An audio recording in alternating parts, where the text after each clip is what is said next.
রোজাদাররা যখন জান্নাতের ভেতরে প্রবেশ করবে, মহান আল্লাহ রব্বুল আলামিন এই রোজাদারদের জন্য জান্নাতের ভেতরে তাদের জন্য ইফতারের ব্যবস্থা করবেন। বলেন সুবহানাল্লাহ। 144টা ট্রেনে মহান আল্লাহ রব্বুল আলামিন তাদের সামনে 144টা ট্রের মধ্যে এক এক ট্রের মধ্যে 70 প্রকারের আইটেম দিয়ে তাদের ইফতারের সাজায়া রোজাদারদের সামনে আল্লাহ রব্বুল আলামিন পরিবেশন করে বলবেন, কুলু ওয়াশরাবু। এই আমার বান্দা, দুনিয়ায় তো টাকার অভাবে ভালোভাবে ইফতারি করতে পারো নাই। বান্দা, দুনিয়ায় তো এত রকমের আইটেমের ফল ছিল না। বান্দা, দুনিয়ায় যেহেতু আমার মোহাব্বত নিয়ে তুমি রোজা রেখেছো রে বান্দা, এই জন্য আমি আল্লাহর রোজাদারের জন্য এই জান্নাতের ভেতরে ইফতারির ব্যবস্থা করলাম। বান্দা, খাওয়ার ব্যবস্থা করলাম। কুলু ওয়াশরাবু, বান্দা খাও, পান করো, তৃপ্তি সহকারে খাও, কিন্তু বান্দা খাবারের মধ্যে হাত লাগাবে না। সুবহানাল্লাহ বলেন।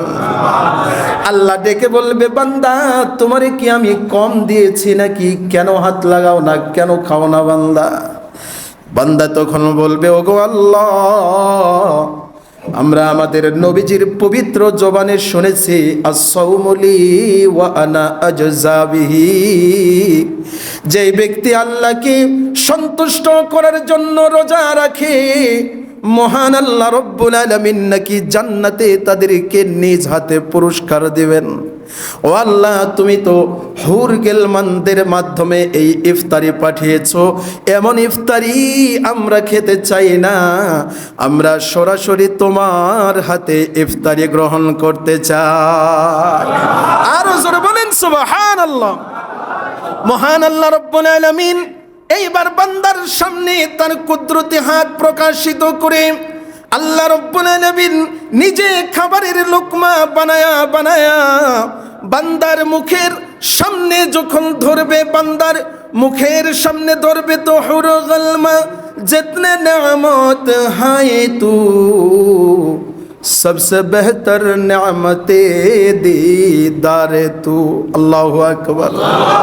আল্লাহ রব্বুল আলামিন নিজ হাতে যখন বান্দার মুখের সামনে খাবারগুলো নিয়ে আসবেন, বান্দা এবার হা করে আল্লাহর দিকে তাকিয়ে থাকবে। 1000 বছর পর্যন্ত পার হয়ে যাবে। সুবহানাল্লাহ। আর জোরে বলেন সুবহানাল্লাহ। আল্লাহ রব্বুল আলামিন দেখে বলবে, বান্দা খাও, এবার তো খাও।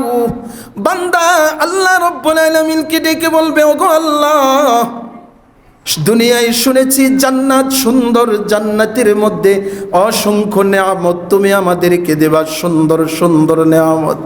ওগো আল্লাহ, তোমার দিদার যে এত সুন্দর, তোমাকে দেখতে যে এত সুন্দর, আল্লাহ আমরা তো চোখের পলক পর্যন্ত ফালাইতে পারি না। বলেন সুবহানাল্লাহ।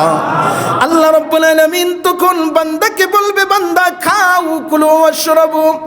বান্দা পান করো, খাও। বান্দা এবার খাবে, খেতে থাকবে 500 বছর পর্যন্ত। আল্লাহ নিজে মেহমানদারি করে নিজ হাতে লোকমা বানায়া উঠায়া উঠায়া রোজাদারের মুখের মধ্যে আল্লাহ খাবার তুলে দিবেন। বলেন সুবহানাল্লাহ। এরপরে আল্লাহ রাব্বুল আলামিন রোজাদারকে ডেকে বলবেন, এই রোজাদারেরা, শুধুই মাত্র আজকের এই মেহমানদারি শেষ মেহমানদারি নয়, আমি আল্লাহ রব্বুল আলামিন জান্নাতের ভেতরে তোমাদের জন্য প্রতি শুক্রবারে একবার করে ইফতার পার্টির ব্যবস্থা করব।